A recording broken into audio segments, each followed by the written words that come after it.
Pan கார்டுனா என்ன, அது எதுக்கு பயன்படும், மைனர் பேன் கார்டுனா என்ன, அது எப்படி விண்ணப்பிப்பது, மகளிர் சுய உதவி குழுக்களுக்கு பேன் கார்டு எப்படி விண்ணப்பிப்பது, ட்ரஸ்ட், அறக்கட்டளை, தொண்டு நிறுவனம், இயக்கம் போன்றவற்றிற்கு பேன் கார்டு எப்படி அப்ளை பண்றது, பேன் கார்டுல எப்படி திருத்தம் மேற்கொள்வது, பேன் கார்டுல ஆதார் எப்படி லிங்க் பண்றது, லிங்க் பண்ணிருக்கான்னு செக் பண்றது எப்படி போன்ற பேன் கார்டு பற்றிய அனைத்து தகவலையும் இந்த வீடியோல மிக விரிவா பார்க்க போறோம். வாங்க வீடியோக்குள்ள போகலாம்.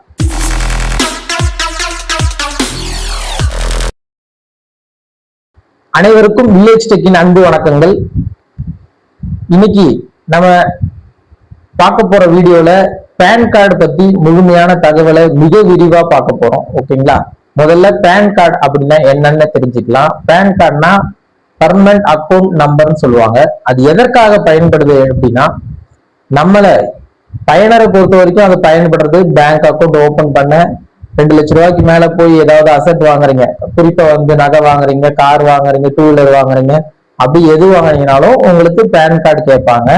கவர்மெண்ட் சைட்ல அந்த பேன் கார்டு எதுக்கு யூஸ் ஆகுதுன்னா, ஒரு பர்சன் அல்லது ஒரு அமைப்பு, ஒரு நிறுவனம், ஒரு இயக்கம், அவங்க அவங்களோட வரவு எவ்வளவு, செலவு எவ்வளவு, அவங்க என்னென்ன மாதிரியான பொருளாதாரத்தை நிர்ணயிக்கிறாங்க, அவங்க பிளாக் மணி சேர்க்கிறாங்களா சேர்க்காம இருக்காங்களா அப்படின்றத முழுமையா தெரிந்து கொள்ள இந்த பேன் கார்டு அரசாங்கத்திற்கு பயனுள்ளதாக இருக்கு.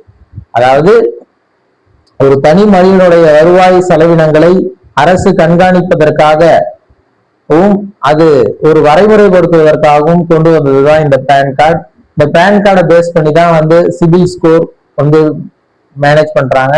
அது மூலயமா தான் நீங்க கடன் வாங்குறது, உங்களுக்கு சிபில் அதிகமா இருக்கு, நீங்க கடன் வாங்கி எங்கேயாவது கட்டாம இருக்கீங்க, அது பற்றி முழுமையான தகவல்களையும் இந்த பேன் கார்டு நம்பர்ல தான் உங்களுக்கு சேவ் பண்ணுவாங்க. அந்த இன்கம் டேக்ஸ் இந்த வேலையை பார்த்துட்டு இருக்காங்க. ஓகேங்களா? இதுதான் பேன் கார்டு அப்படின்றது. இந்த பேன் கார்டுலயே பல விதமான பேன் கார்டு. ஓகேங்களா? அந்த டைப்ஸ் ஆஃப் பேன் கார்டு பார்த்துலாம். முதல்ல அதுக்கு முன்னாடி பேன் கார்டுல என்னென்ன எல்லாம் இருக்கும் அப்படின்னா, பேன் கார்டுல பேன் கார்டு நம்பர் இருக்கும், அப்புறம் யாரோட பேருக்கு அப்ளை பண்றீங்களோ அவங்க பேர் இருக்கும், அவங்களோட அப்பா பேர் இருக்கும், டேட் ஆஃப் பர்த் இருக்கும், இந்த ஃபீல்டு போட்டோ இருக்கும். இந்த ஃபீல்டு மட்டும்தான் இருக்கும். இதுல ஏதாவது கரெக்ஷன் இருக்குனாலும் நீங்க அதற்கான ஆவணங்களை வச்சு அதையும் கரெக்ட் பண்ணிக்க முடியும் பேன் கார்டுல. ஓகேங்களா? அது இல்லாம மைனர் பேன் கார்டுன்னு சொல்லுவாங்க. அதாவது 18 வயசுக்கு குறைவாக இருக்கிறவங்க அந்த மைனர் பேன் கார்டை யூஸ் பண்ணிக்கலாம்.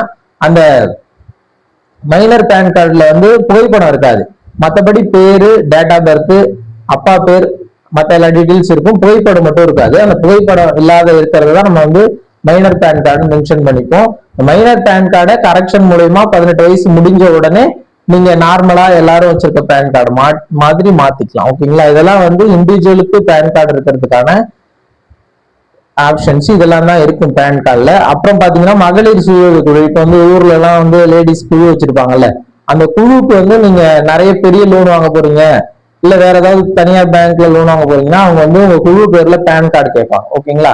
அதற்கான பேன் கார்டும் அப்ளை பண்ணிக்கலாம். அந்த பேன் கார்டு எப்படி அப்ளை பண்ணலாம்னு பாத்தீங்கன்னா, அதுல ஊக்குனர், பிரதிநிதி அப்படின்னு 2 பேர் இருப்பாங்க. அவங்களோட ஐடென்டிட்டி ப்ரூஃப், அதாவது ஆதார் கார்டு, அப்புறம் குழுவுல நீங்க இதெல்லாம் நிறைய எத்தனை பேர் இருக்காங்கன்னு சொல்லி ஸ்டார்ட் பண்ணும்போது ஒரு தீர்மானம் போட்டிருப்பீங்களா, அந்த தீர்மானம், அதுக்கப்புறம் பேங்க் பாஸ்புக். நீங்க ஆல்ரெடி குழு பேர்ல பேங்க்ல ஒரு நேஷனலைஸ் பேங்க்ல அக்கௌண்ட் ஓபன் பண்ணிருப்பீங்க, அந்த பேங்க் பாஸ்புக் இருந்தா குழு பேர்ல பேன் கார்டு ஓபன் பண்ணிக்கலாம். ஓகேங்களா? அப்புறம் அதே போல ட்ரஸ்ட், அறக்கட்டளை, தொண்டு நிறுவனம், இயக்கம், கட்சி, இதுக்கெல்லாம் பேன் கார்டு அப்ளை பண்ணுவாங்க. அது எதற்காகனா ரிஜிஸ்ட்ரேஷன் ப்ராசஸ்க்காக, ஜிஎஸ்டி ரிஜிஸ்டர் பண்ண இதுக்கெல்லாம் பேன் கார்டு கேட்பாங்க. ஓகேங்களா? அதுக்கு என்ன வேணும்னா, அதுக்கும் அந்த இயக்கத்துக்கோ இல்ல ட்ரஸ்ட்டுக்கோ அறக்கட்டளைக்கோ தொண்டு நிறுவனத்துக்கோ இயக்கத்துக்கோ ஒரு தலைவரோ அத்தாரிட்டி ஒருத்தர் இருப்பாங்க, அவங்களோட ஐடென்டிபிகேஷன் ப்ரூஃப், அப்புறம் ட்ரஸ்ட் இல்ல அதை ரிஜிஸ்டர் பண்ணிருப்பீங்களா ரிஜிஸ்ட்ரேஷன் ஆபீஸ்ல, அந்த ரிஜிஸ்டர் டீல் வேணும். இது 2 இருந்தா அதை வச்சு நம்ம ட்ரஸ்ட்டுக்கோ இயக்கத்துக்கோ பேன் கார்டு அப்ளை பண்ணிக்கலாம். ஓகேங்களா? அதே போல நான் ஆல்ரெடி சொன்ன மாதிரி பேன் கார்டுல திருத்தம் மேற்கொள்ளிக்கலாம். ஓகேங்களா? நீங்க பேர் திருத்தினாலும் திருத்திக்கலாம், டேட் ஆஃப் பர்த் திருத்திக்கலாம், அப்பா பேர் திருத்திக்கலாம். அது திருத்தம் மேற்கொள்வதற்கு சரியான ஆதாரங்கள் வேணும். குறிப்பா பாத்தீங்கன்னா, இப்ப பேர் திருப்புறீங்கன்னா பேர் அதுக்கு ஒரு 2 ஆவணங்கள், Aadhaar card, driving licence, passport, அது போல ஆவணங்கள்ல சரியான பேர் இருக்கும். பேன்ல தப்பா இருந்ததுன்னா அதை வச்சு இதை திருத்தம் மேற்கொள்ளிக்கலாம். ஓகேங்களா? அப்புறம் பேனும் ஆதாரம் லிங்க் பண்றது, அது வந்து ஒரு 7-8 வருஷமா இந்த ப்ராசஸ் நடந்துட்டு இருக்கு. இது லிங்க் பண்ணாம இருந்தீங்கன்னா உங்க பேன் கார்டை இப்போதைக்கு செல்லாது. ஓகேங்களா? அது லிங்க் பண்ணணும்னா பாத்தீங்கன்னா இன்கம் டேக்ஸ் டிபார்ட்மெண்ட்ல ஆப்ஷன் கொடுத்துருக்காங்க.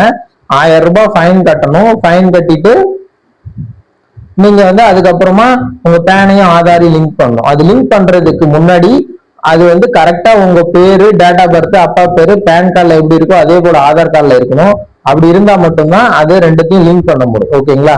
இது லிங்க் பண்றது, உங்க பேன் கார்டும் ஆதார் கார்டும் லிங்க் ஆயிருக்கா அப்படின்றத செக் பண்றதுக்கு இன்கம் டேக்ஸ் வெப்சைட்ல போயிட்டு நீங்க செக் பண்ணிக்கலாம். அதுல போயிட்டு நீங்க உங்க ஆதார் நம்பரும் பேன் கார்டு நம்பரும், உங்க ஆதார் நம்பரும் பேன் கார்டு நம்பரும் போட்டீங்கன்னா உங்க ஆதார் லிங்க் ஆயிருக்கா இல்லையான்றத அதுல நெக்ஸ்ட் ஸ்கிரீன்ல ஈஸியா பாத்துக்கலாம். ஓகேங்களா?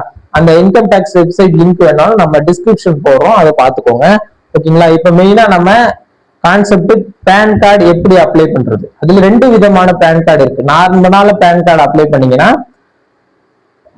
ஒரு 1 வீக்ல இருந்து 15 டேஸ் டைம் ஆகும். அது பிசிக்கலா உங்க வீட்டுக்கு போஸ்ட்லயும் வரும், இமெயில் மூலமா வரும். இது நார்மலா வந்து பேன் கார்டு அப்ளை பண்றது மெத்தட். இன்னொன்னு இன்ஸ்டன்ட் பேன் அப்ளை பண்றது. இன்ஸ்டன்ட் பேன் அப்ளை பண்றது மிகவும் ஈஸி. நீங்களே உங்க போன், லேப்டாப், கம்ப்யூட்டர்ல எதுல வேணாலும் அப்ளை பண்ணிக்கலாம். ஓகேங்களா? அந்த இன்ஸ்டன்ட் பேன் அப்ளை பண்ண நம்ம ஸ்கிரீன்ல வருது இல்ல, இந்த வெப்சைட் குள்ள போயிடணும். இது இன்கம் டேக்ஸோட வெப்சைட். இதுல போனீங்கன்னா இன்ஸ்டன்ட் பேன்ன்ற ஆப்ஷன் இருக்கும். அந்த இன்ஸ்டன்ட் பேன் ஆப்ஷனுக்குள்ள போனீங்கன்னா உங்க ஆதார் கார்டு நம்பரை போட்டு கேப்சரை போட்டீங்கன்னா ஓடிபி, ஆதார்ல லிங்க் பண்ணிருக்க ஓடிபி நம்பருக்கு ஓடிபி வரும். ஓடிபி போட்டதுக்கு அப்புறம் birth certificate proof, birth proof ஏதாவது ஒண்ணு, அதாவது பர்த் சர்டிபிகேட் இல்ல டிரைவிங் லைசன்ஸ், ஆதார் தவிர்த்து மற்ற ஏதாவது birth certificate, driving licence, voter ID, அப்புறம் வந்து பாஸ்போர்ட், எந்த ப்ரூஃப் வேணாலும் கூட அட்டாச் பண்ணிட்டு சப்மிட் கொடுத்துட்டீங்கன்னா சப்மிட் ஆயிடும். நெக்ஸ்ட் 2 to 3 ஹவர்ஸ்ல உங்களுக்கு பேன் கார்டு ஜென்ரேட் ஆயிடும். உங்க ரிஜிஸ்டர் மொபைல் நம்பருக்கு ஜென்ரேட் ஆனதுக்கு அப்புறம் பேன் நம்பர் வந்துடும். அதுக்கப்புறம் திரும்ப இந்த வெப்சைட்ல போயிட்டு செக் ஸ்டேட்டஸ் கொடுத்தீங்கன்னா அதுல போயிட்டு உங்க ஆதார் நம்பர் போட்டு ஓடிபி கொடுத்தீங்கன்னா இன்ஸ்டன்ட் பேன் வந்து டவுன்லோட் ஆயிடும். ஓகேங்களா? இது வெரி சிம்பிள் ப்ராசஸ். யார் வேணாலும் அவங்க போன்லயே டவுன்லோட் பண்ணிக்கலாம். ஆனா இதுல வர்ற பேன் கார்டு வந்து ஆதார்ல இருக்க போட்டோ தான் வரும். ஆதார்ல நேம் எப்படி இருக்கோ அதே போலதான் வரும். இன்ஸ்டன்டா வந்துடும். ஓகேங்களா? இதுக்கு வந்து பிசிக்கலா உங்களுக்கு கார்டு வராது. நீங்க டவுன்லோட் பண்ணி எடுத்துக்கிறீங்களா, இதோட உங்களுக்கு சரியா போச்சு. ஓகேங்களா? இது வந்து இன்ஸ்டன்ட் பேன். நார்மலா நீங்க பேன் கார்டு அப்ளை பண்ணோம் அப்படின்னா நீங்க நமது ஜேகேஎஸ் கம்ப்யூட்டர் சென்டரை தொடர்பு கொள்ளலாம். உங்களுக்கு பர்ஃபெக்டா அப்ளை பண்ணி கொடுத்துருவாங்க. நார்மலா நீங்க இன்டர்நெட்ல அப்ளை பண்றது கொஞ்சம் சிரமமான ப்ராசஸ். அதால நார்மலா வந்து நீங்க கொடுக்குற போட்டோ வரணும், நேமு, டேட் ஆஃப் பர்த், அப்பா பேர் எல்லாம் பர்ஃபெக்டா சைன் எல்லாமே வரணும். அப்படின்னா நார்மலா நீங்க பேன் கார்டு அப்ளை பண்றது தான் சரியான முறை. இந்த நார்மலான பேன் கார்டு அப்ளை பண்றது மூலயமா தான் உங்களுக்கு வீட்டுல பிசிக்கலாவும் உங்களுக்கு பேன் கார்டு வந்து இன்கம் டேக்ஸ்ல இருந்தும் அந்த கன்சர்ன் டீலர்கிட்ட இருந்தும் அனுப்பி விடுவாங்க. அந்த அந்த பேன் கார்டு விண்ணப்பிக்க ஒரு புகைப்படம், ஆதார் கார்டு மஸ்ட் கண்டிப்பா வேணும். இது இல்லாம ஒரு டேட் ஆஃப் பர்த் ப்ரூஃப் ஒன்று வேணும். ஓகேங்களா? டேட் ஆஃப் பர்த் ப்ரூஃப்னா அதை நான் ஆல்ரெடி சொன்ன மாதிரி driving licence, voter ID, passport, birth certificate, இந்த மாதிரி ஏதாவது ஒரு ப்ரூஃப் அடிஷனலா கொடுத்தீங்கன்னா நம்ம ஜேகேஎஸ் கம்ப்யூட்டர் சென்டருக்கு வாட்ஸ்அப் மூலயமா அனுப்பிச்சு விட்டீங்கனாலே போதும். உங்களுக்கு வந்து பர்ஃபெக்டா அப்ளை பண்ணி அடுத்த 1 ஹவர்ல அக்னாலஜ்மெண்ட் சென்ட் பண்ணிடுவோம். நெக்ஸ்ட் 15 டேஸ்ல உங்களுக்கு வீட்டுல பிசிக்கலா பேன் கார்டு வந்துடும். 4 to 5 டேஸ்ல வந்து உங்க மெயில் ஐடிக்கு வந்து பேன் கார்டும் வந்துடும். ஓகேங்களா? இது வந்து நார்மலா அப்ளை பண்ற பேன் கார்டு மெத்தட். இப்படி அப்ளை பண்ணாதான் பர்ஃபெக்டான பேன் கார்டா உங்களுக்கு பிசிக்கலாவும் வரும், இமெயிலையும் வரும், எந்த கரெக்ஷனும் வராது. நார்மலா எல்லாரும் யூஸ் பண்ற பேன் கார்டு மாதிரி இருக்கும். ஓகேங்களா? இதுக்கு நீங்க பேன் கார்டு பற்றி வேற ஏதாவது அப்ளை பண்ணணும் டவுட் இருக்கு அப்படின்னா டைரக்டா நீங்க நம்ம ஜேகேஎஸ் கம்ப்யூட்டர் சென்டரோட வாட்ஸ்அப் நம்பர் 93600395 வாட்ஸ்அப் நம்பரை கான்டாக்ட் பண்ணலாம். பேன் கார்டு பத்தி எந்த டவுட் இருந்தாலுமே நீங்க உடனே எங்களுக்கு கான்டாக்ட் பண்ணலாம். அப்ளை பண்ணணும், இல்ல கரெக்ஷன் பண்ணணும், லிங்க் பண்ணிருக்கான்னு செக் பண்ணணும், மைனர் பேன் கார்டு, புது பேன் கார்டு, அதுபடி எந்த பேன் கார்டா இருந்தாலும் பரவாயில்ல, நம்ம பர்ஃபெக்டா அப்ளை பண்ணி தரோம். நீங்க எங்களை வந்து டைரக்டா கான்டாக்ட் பண்ணலாம். நன்றி, வணக்கம்.